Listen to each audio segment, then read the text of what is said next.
No amount of political maneuvering can hide it. So sinasabi dito indirectly ni Jude Asidri, mga kababayan, na itong pagpunta ng kampo ni Sara Duterte doon sa Supreme Court ay political maneuvering.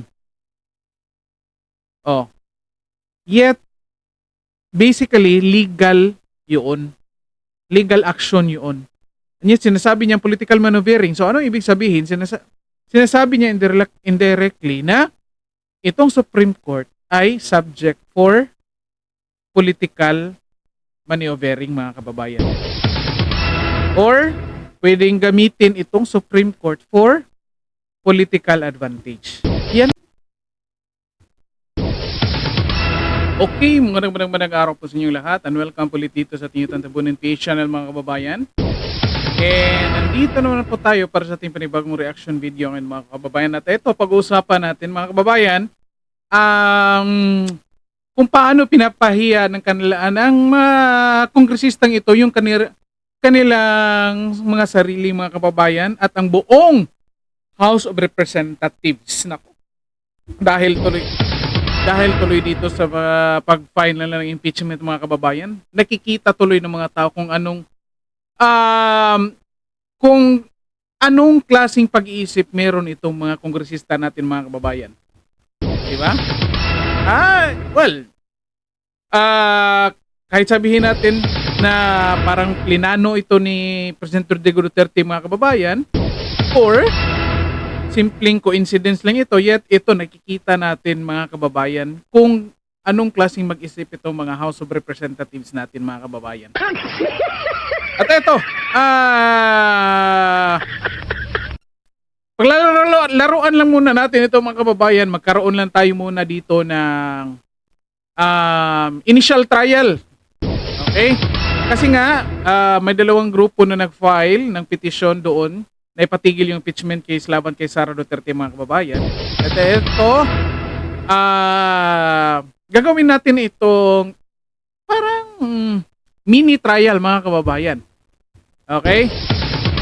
Pakinggan natin yung magkabilang sides, yung mga nag-file ng petition laban doon sa impeachment case ni Sara Duterte, mga kababayan. At the same time, tignan natin yung anong mga argumento at anong response ng mga kongresista, mga kababayan. Okay, so gagawin natin itong mini trial, okay? Pagbigyan natin sila. So, ang mechanics nito, mga kababayan, magpepresenta ng argumento yung kampo or yung side ng gustong ipatigil, sina Atty. Torion, mga kababayan, at mga abogado ni Sara Duterte. And then, pakinggan natin kung ano yung mga reply or sagot ng mga kongresista, mga kababayan. Ito, paglalaruan lang natin muna ito, mga kababayan. Kayo na magdesisyon kung ano sa tingin nyo, sino sa tingin nyo dito yung magagaling. Pero ito pakinggan natin, mga kababayan. Okay? Sige, ito may video tayo. By the way, paki-share and like ng video natin, mga kababayan, and then paki-subscribe na rin po sa lahat ng mga nakapag-subscribe na maraming salamat sa inyo, and sana po patuloy kayong sumuporta dito sa ating channel. Of course, plakpak. Okay, mga kababayan, ito umpisa na natin. So basically, nandoon tayo sa unang argument na presenta, mga kababayan, na gustong i-impeach na Sara Duterte, mga kababayan. And then, ito na nga, nag-file ng petition itong sabihin natin kampo ni Sara Duterte, mga kababayan. Okay, sabihin na lang natin para mabilis na, okay? Sabihin natin, nag-file ng petition at tignan natin kung ano yung argument. Again, nag-file yung House of Representatives ng impeachment laban kay Sara Duterte. At ito, nag-reply itong kampo ni Sara Duterte, nag-file ng impeachment case. Ito, pakinggan muna natin si Atty. Torion, mga kababayan. First reply niya. they have the two-thirds vote. Akala nila kung two-thirds vote na, pwede na madaliin lahat, wala na yung procedure on verification. Hindi po, kasi yung first phrase pa lang, in case the verified complaint or petition is supported by one-third of the, so there is therefore that requirement that the complaint itself must be verified. And what is the concept of verification under the rules? The concept of verification under the rules in Hyun Yang Park versus Yu Won Choi, a pleading may be verified in the following manner.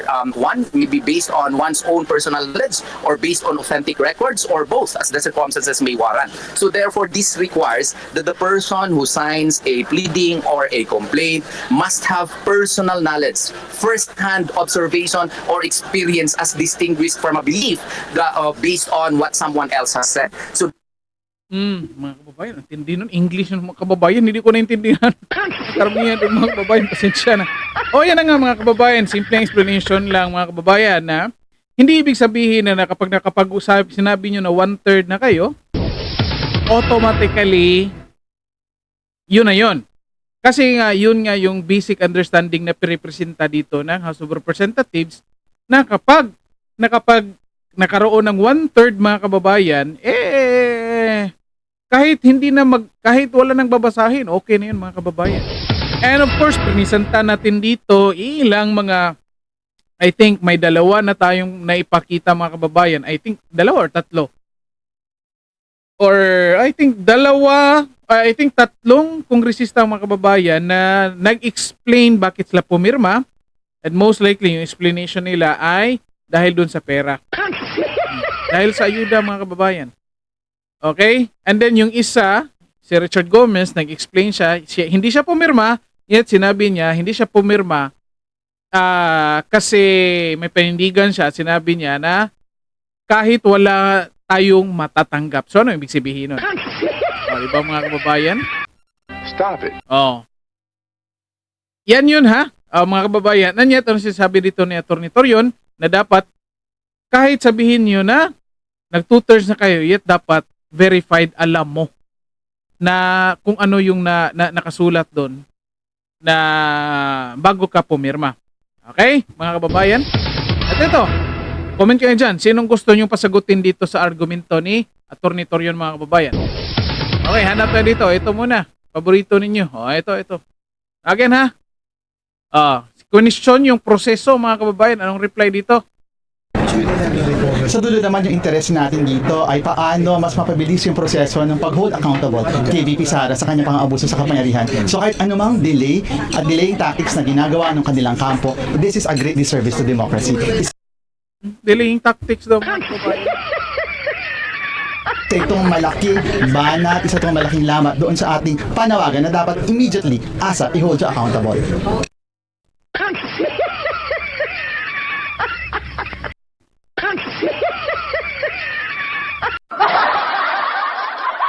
Diba mga kababayan? Anong masasabi niyo dyan?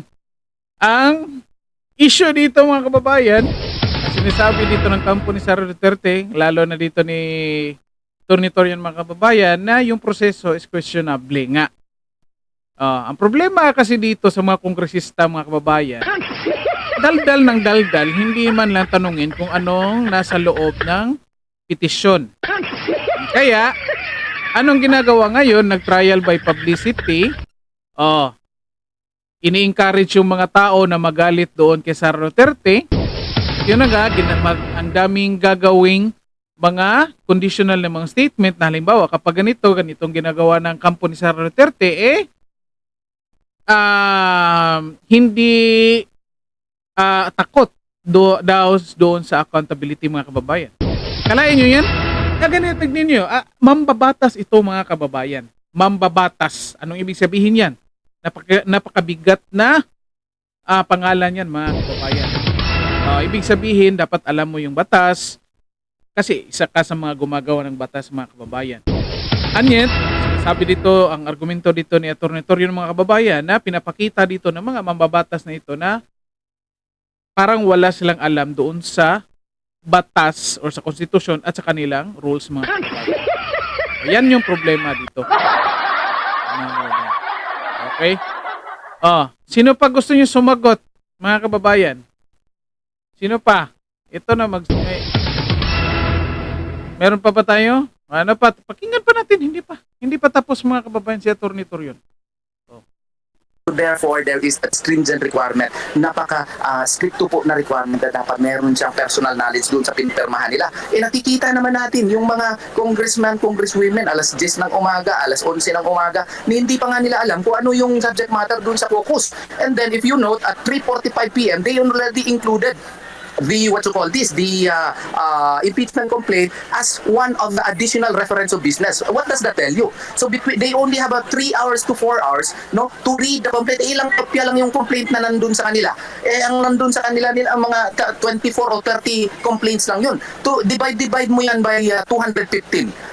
So kung 24 complaints lang ang nandun, sigurado ako na ang iba doon pumirma lang. Okay. So kung pumirma lang mga kababayan yung iba. Of course, alam naman natin yan. Sinabi na namin nagsabi. Kahit sabihin natin dito, Lordan Suwan mga kababayan. Lordan Suwan. Ang sinabi niya, pumirma siya kasi natatakot siya ng matatawaging oposisyon mga kababayan. Sino pa? Sino pa mga kababayan? Yung sa Cebu, si Juke Frasco mga kababayan. May nagsabi pa doon na pumirma siya kasi ayaw niya maiwan yung mga proyekto niya mga kababayan. Sino pa? Yung sa Bohol mga kababayan, hindi lang natin naipakita dito. Yung sa Bohol, ganon din yung sabi mga kababayan. Hindi ba? Yun nga mga kababayan, yun yung issue dito. Yet, anong sagot? Tingnan pa natin anong mga sagot dito nila mga kababayan. Meron pa ba dito? Ito. Pakinggan natin anong sagot. Ito. Well, kung nung una mo itong mapakinggan mga kababayan, akalain mo, mag-aakala ka talagang matalino to. Anyway, matalino talaga to. Abogado naman ito mga kababayan. Naman. Matalino ito. Stop it. Okay, ito pakinggan natin. Sapagkat ito pong mga binanggit nilang dahilan, number 1, hindi kami sumunod sa verification rule. We did follow the verification rule. As a matter of fact, we followed it word for word. Yung kanilang allegation na siningit lang ang verification page after the complaint was filed already and transmitted to Senate, that is not true. Sapagkat itong 215 members of the House, they can truly attest na during the signing of the complaint, kasama na po ang verification page. And on the same caucus meeting, naganap po ang panunumpa ng ating mga members of the House in front of our Secretary General as verification process, no? Anong masasabi niyo mga? Anyway, kung titingnan mo, medyo okay naman yung sagot niya mga kababayan. Pero, paano niya kukontrahin yung mga kongresistang nagsalita ng mga kababayan na kung saan pumirma lang kasi natatakot na hindi bigyan ng budget doon sa kanilang projects mga kababayan. Okay? Ang kanahan lang dito sa sagot ni Atty. Luis Tro mga kababayan is that nakafocus siya doon sa verification page mga kababayan. Okay? So, ang laro nito is on the evidence mga kababayan. Ito sinasabi niya, yung proof na na-verify yan ay yung verification page. Okay mga kababayan? Pero yun nga, tanong, pwede namang pumirma sa verification page nang basically hindi mo alam. Comment kayo dyan, posible ba yun o hindi? Of course, posible yun mga kababayan. Kasi nga, pipirma ka lang naman, di ba? Pipirma. Kahit hindi mo alam, pipirma ka lang kasi iniisip mo yung mga proyekto or mga pera mo na pamimigay mo during sa election mga kababayan. Di ba? So kaya kahit of course pwede nilang i-deny yun na nandoon yung verification page at pumirma sila. So automatically again, yun nga issue, automatically ba na verified na? Kasi hindi lang naman yung verification page mga kababayan, yung verification hindi lang naman doon titigil doon sa pagpirma sa verification page mga kababayan. Unfortunately nga, mayroong naglabas ng mga statements nga pumirma lang sila kasi para sa ayuda o para sa pera, mga kababayan. Yun nga yung issue. So ito, laro na ito ng mga abogado, mga kababayan, kung anong gagawin nila ito. Sa tingin ko, yung mga videos na lumabas galing sa mga kongresista, mga kababayan, sa tingin ko, well, pwedeng gamitin yung ebidensya na kung saan patunayo na sila, itong mga taong to pumirma lang. Kasi natatakot sila hindi bigyan ng ayuda, mga kababayan. I mean, pera, sorry. Okay, ito, papatuloy natin si Atty. Torion, mga kababayan. Okay, sige, papatuloy natin. Kung pumirma ka, then you did not comply with the strict procedural and stringent requirements required by the Constitution, because an impeachment complaint is not an ordinary complaint. You are now seeking to remove high government officials, so you must know what you are signing. You must have personal knowledge of what you are signing. You must have assessed the evidences, because this is a solemn process. This is not a mere numbers game. Yan po ang wala nila na follow po dito, and therefore, since this was not followed, it can be classified as a grave abuse of discretion amounting to lack or excess of jurisdiction, because Senate can only act upon a valid complaint. Lapak.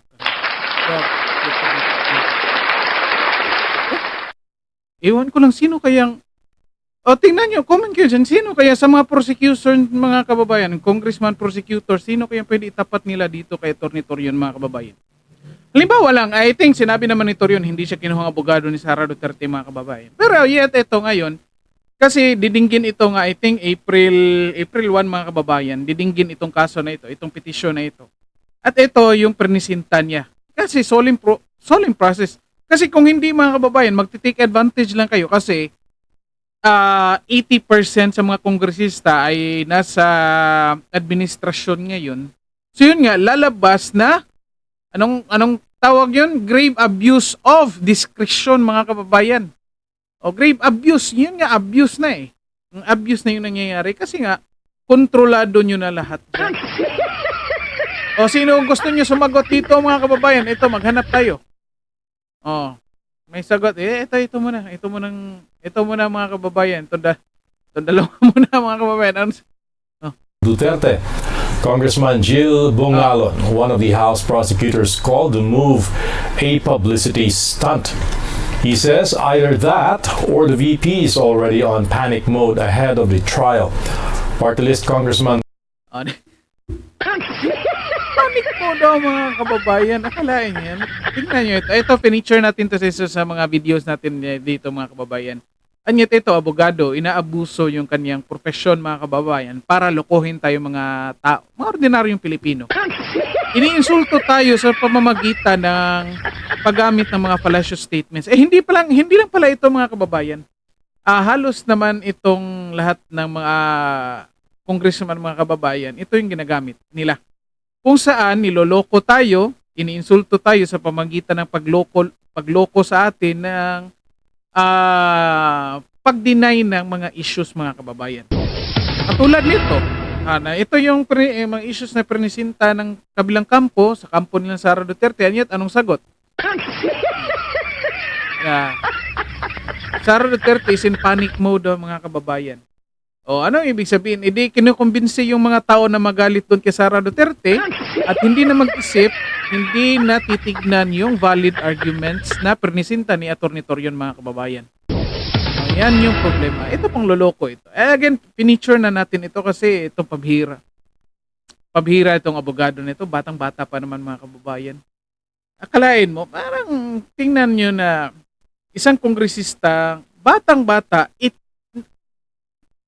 under training na ngayon ng pangungurakot, mga kababayan.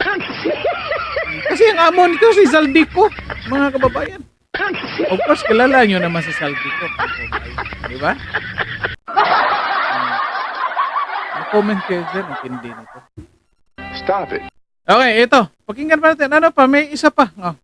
Raul Manuel also urging the VP to face the charges before the impeachment court if her conscience is truly clean. Di ba? Yan yung tingnan nyo ka. Again, trial tayo dito mga kababayan. No? Nagkaroon tayo ng mini trial dito kung saan presenta yung mga sa tingin nating valid arguments sa presenta ng kabilang kampo. Tinignan natin kung ano yung mga reply nila dito mga kababayan. Nakakatawa talaga ito mga kababayan. Ganitong klase mga kongresista meron tayong mga kababayan. Nakalain nyo yan. Ito. Abogado talaga ito. Abogado talaga to ni Sara Duterte mga kababayan. Pakinggan natin kung ano din yung punto na pinipresenta niya mga kababayan. To have that unbridled discretion not to comply with its own set of rules that it had promulgated for impeachment proceedings, just so it could pave the way for some fourth impeachment complaint that we think is constitutionally prescribed. Ma'am, are you confident na may lalabas na ng Supreme Court yung decision bago mag-convene yung Senado? Kasi sinasabi Uy, nasaan na yun? That we're asking respectfully the Supreme Court to decide is whether this is permitted. Is the House permitted to have that unbridled discretion not to comply with its own set of rules that it had promulgated for impeachment proceedings, just so it could pave the way for some fourth impeachment complaint that we think is constitutionally prescribed? Ma'am, are Yun na nga mga kababayan, yung sinasabi, tuloy na pindot ko ng button. Sorry mga kababayan. Yun na nga mga kababayan, sinasabi natin dito. Alain nyo yan, ha? Ito mga valid arguments talaga ito. And hindi lang itong mga abogado ang nakakakita nito mga kababayan. Kahit tayong mga ordinaryong Pilipino, kahit supporter ka man ni Sara Duterte, kahit kakamping ka man or kay Bongbong Marcos ka man, most likely kung of course makikita mo ito mga kababayan. Dinideny mo lang ito kasi hindi ka supporter ni Sara Duterte. Gusto mo rin matanggal si Sara Duterte mga kababayan. O yung mga hindi ito nakikita. Sinasabi hindi ito nakikita. Yet nakikita naman hindi lang nila gustong sabihin kasi gusto rin lang matanggal si Sara Duterte. Kaya again, ito klarong-klaro mga kababayan na kung saan may milagro talagang nangyayari dito. And ito, kahit anong sabihin, kahit anong deny ng mga kongresista mga kababayan, ito nakikita na ng mga tao na umaabuso talaga itong mga kongresista mga kababayan. Bakit? Of course, alam na natin, experience na natin yan. Number 1 sa budget mga kababayan. Ano nangyari? Diba? Kasi nga ang kapangyarihan ng ang kapangyarihan ng purse nga sinasabi nila power of the purse. Power of the purse mga kababayan ay nasa Congress. Kaya anong ginagawa nila doon? Inaabuso din nila. Nag-request ang presidente na ganitong budget kailangan ko, anong ginagawa nila? Yung iba, kinukuhaan, yung iba, dinagdagan, lalo na yung DPWH.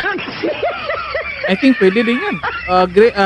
Great abuse of discretion, mga kababayan. Katulad ng sinabi dito ng abogado ni Sara Duterte, mga kababayan. Grave abuse. Ito na, pinapakita nga, mga abusado talaga itong mga kongresista. Mga abusado talaga. Nako, baka pa ipatawag ako nito sa tri-committee hearing mga kababayan. Tuloy. Okay? Sinong gusto niyo sumagot dito mga kababayan? Simpleng argument lang naman ito. Sinasabi dito na great abuse of discretion. Kasi nga, hindi prinoseso yung first 3 impeachment mga kababayan. Kasi para lulusot yung pang-4 at lahat sila ay pumirma mga kababayan. Di ba? Basically, kung nandoon na yung 3, prinoseso na nila yung 3 impeachment mga kababayan, pinirmahan nila lahat, kahit silang lahat pa, kung walang problema sa proseso mga kababayan, walang problema, haharapin yan ni Sara Duterte mga kababayan.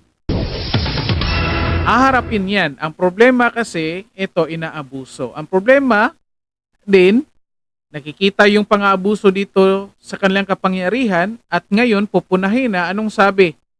Anong sasabihin? Ako, kasing araw natatakot si Sara Duterte. Ito, tingnan natin kung anong masasabi ng iba. Tingnan natin anong reply. Ito reply ni Malinaw ang Representative Aurelio Dong Gonzales, mga kababayan. Ako, ang laki pa namang kontrata nakuha nito sa flood control projects, mga kababayan, dyan sa Pampanga. Ako, 650 million. Ang laki. Ito, pakinggan. Kaya pala pumirma. Walang problema ito. Pipirma kagad kasi may 650 million na project sa DPWH, mga kababayan. Naku, problema lang kasi nakabulilyaso doon, mga kababayan. Ito. konstitusyon. Tanging pribilehiyo ng Kongreso ang impeachment. Tila natatakot din anya ang kampo ng mga Duterte kaya gusto nang pigilan ang impeachment process.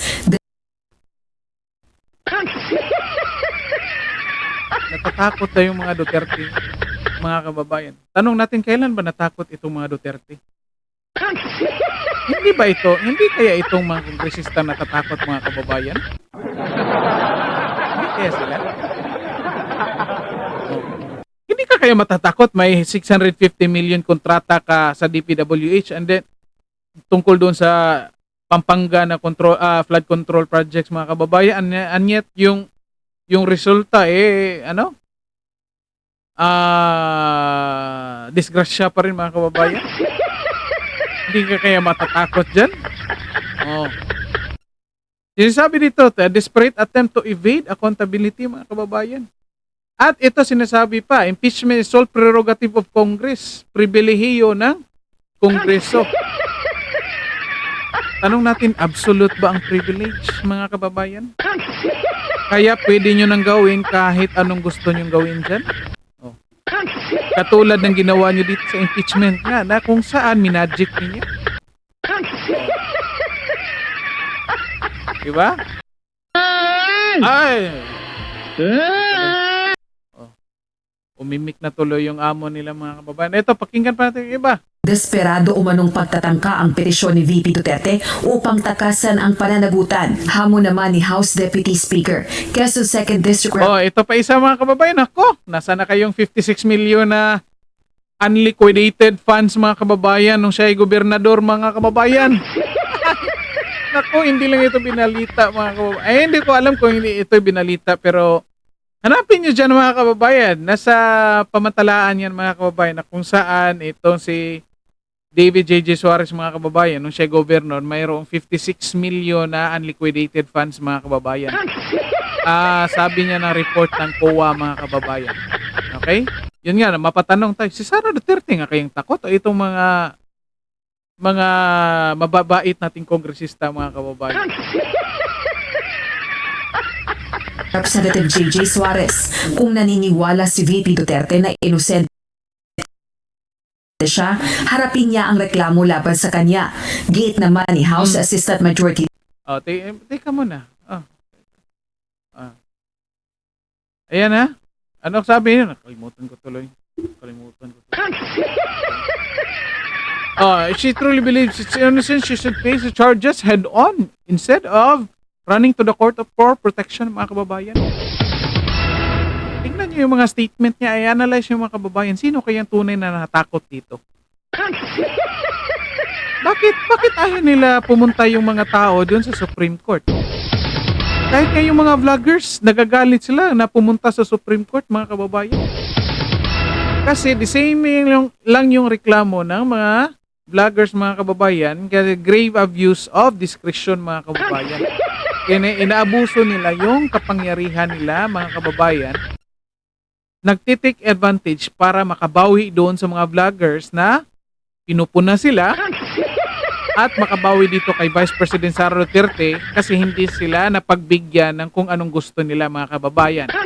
At the same time, binulgar sila dito ni Sara Duterte patungkol sa kanilang ginagawa dyan sa budget na yan, mga kababayan. Tignan ninyo dyan. Diba ang layo-layo ng mga sagot, mga kababayan? Ang ganda ng mga argumentong prinisinta, ng kampo ni Sara Duterte at ni kampo ni Atty. Torion, mga kababayan, ito yung mga sagot. Di ano masasabi mo dito sa kanilang pag-iisip, mga kababayan? Para kang tinanong dyan, kumain ka na? Anong sagot? Matutulog na ako. Parang ganun yun, mga kababayan. Instead na kumain ka na, ang sagot, oo, hindi lang, ay hindi pa makasagot. Iba pa yung sagot, mga kababayan. Yun nga, ito yung issue, ito yung posibleng violations nyo na pang-aabuso sa konstitusyon. Kaya nagreklamo kami sa Supreme Court. Anong sagot? Sara Duterte is afraid, or si Sara Duterte ay natatakot. Si Sara Duterte ay mag-i-evade ng accountability. Naku, ang layo ng sagot, mga kababayan. Di ba? May abuse kayo sa inyong kapangyarihan dyan sa Kongreso. Lalo na dyan sa katungkulan nyo dyan sa pag-impeach ng impeachable officials. Yan yung issue. Prinisinta ng kabila. Anong sagot? No? If she's innocent, she should face her charges. Di ba? Ang tindi, anong klase ito mag-isip, mga kababayan?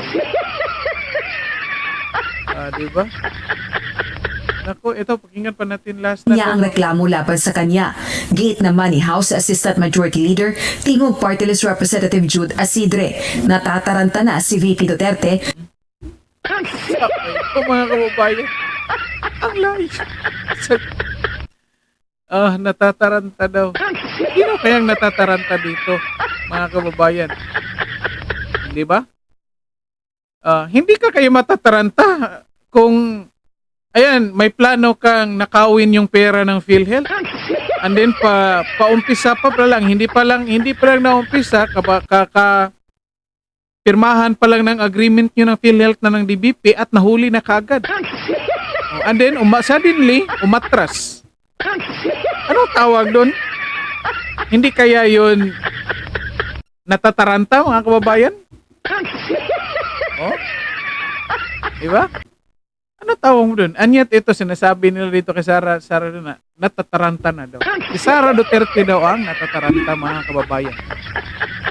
Ang argumento, hindi nyo pronunciso, grave abuse of discretion yan kasi hindi nyo pronunciso yung first 3 impeachments.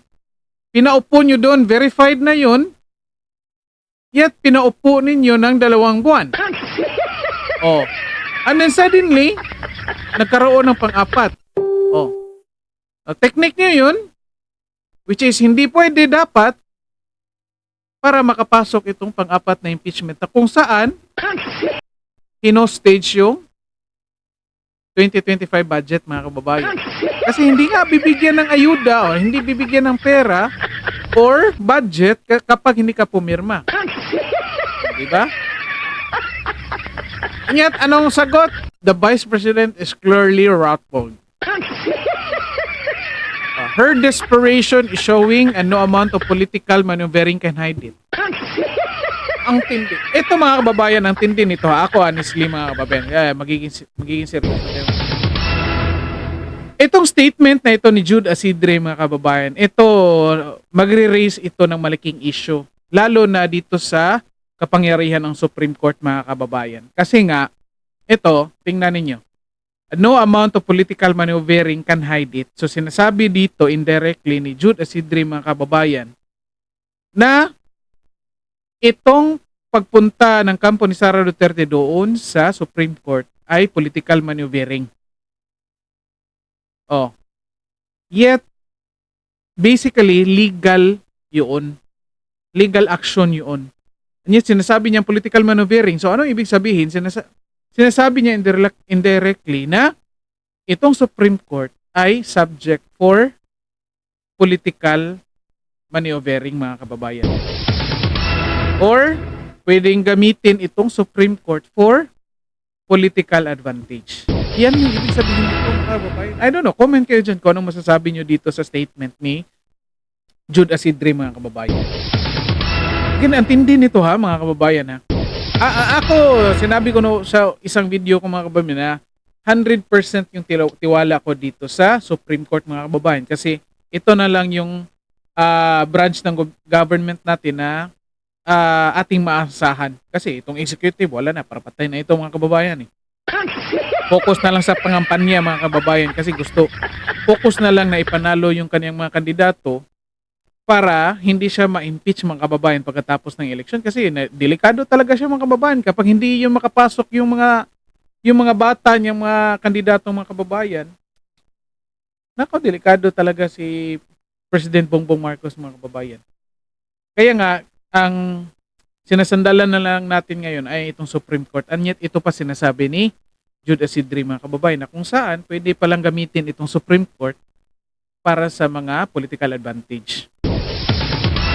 Diba? Yun nga, comment kayo dyan kung anong naintindihan nyo dyan sa sinasabi ni Jude Asidri. Anya, kung may katotohanan yan mga kababayan, ako, delikado. Sino na lang pwede nating kayang lapitan mga kababayan kapag ganyan. Anya, ito pa. Ito, kung talagang sabihin natin may partly totoo yan, yung sabi ni Jude Asidri mga kababayan, malaking chance pala na yung nangyari kay Martin Romualdez at sa Okada, mga kababayan, na binulgar ni SAS, posibleng totoo din yun. Okay? Which I think totoo talaga kasi nga na-prove yun sa korte ng ibang bansa, mga kababayan. Parang kinonfirm dito ni Jude Asidri, di ba? Yung nangyari doon kay Martin Romualdez at sa Okada. Okay? Well again, husgahan nyo ito mga kababayan, itong mini trial natin na ginawa. Mini trial natin na kung saan pinapakita natin itong mga posibleng mga argumento nila pagdating doon sa Supreme Court mga kababayan. Dyan sa petition na final ng kampo ni Sara Duterte. Tinatawanan lang natin ito kasi nakakatawa itong mga sagot ng mga kongresista mga kababayan. Akalain nyo, hindi iniisip ng mga kongresistang ito na hindi lang sarili nila ang dinadala nila. Dinadala nila ang buong Congress mga kababayan. Di ba?